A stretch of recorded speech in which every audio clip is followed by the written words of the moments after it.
கர்த்தாவே, உம்முடைய கற்பனைகளை நான் வாஞ்சிக்கிறபடியால் என் வாயை திறந்து அவைகளுக்கு ஏங்குகிறேன்.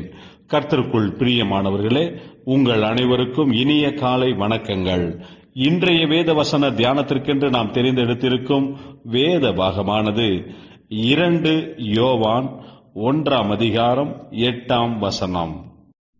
உங்கள் செய்கைகளின் பலனை இழந்து போகாமல் பூரண பலனை பெறும்படிக்கு எச்சரிக்கையாயிருங்கள். பிரியமானவர்களே, இன்றைய வேத தியானத்தின் தலைப்பு எச்சரிக்கையாயிருங்கள் என்பதே. அப்போஸ்தலனாகிய யோவான் தன்னுடைய நிருபத்தில் சத்தியத்திலும் அன்பிலும் கிறிஸ்தவ விசுவாசிகள் வாழ்ந்து காட்ட வேண்டும் என்கிறார்.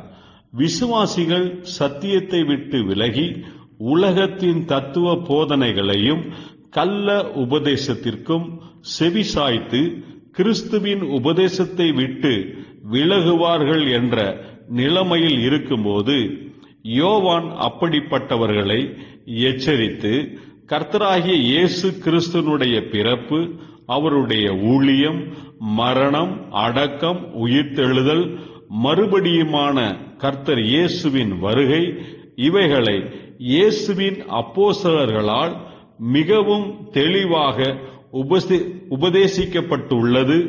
இவைகளை விட்டு விலகி மற்றவைகளை நம்ப வேண்டிய அவசியமே இல்லை. சத்தியமெது, பொய் என்பது எது என்பதை விசுவாசிகள் மிகவும் தெளிவாக அறிந்து கொள்ள வேண்டும் என்று யோவான் விரும்புகிறார்.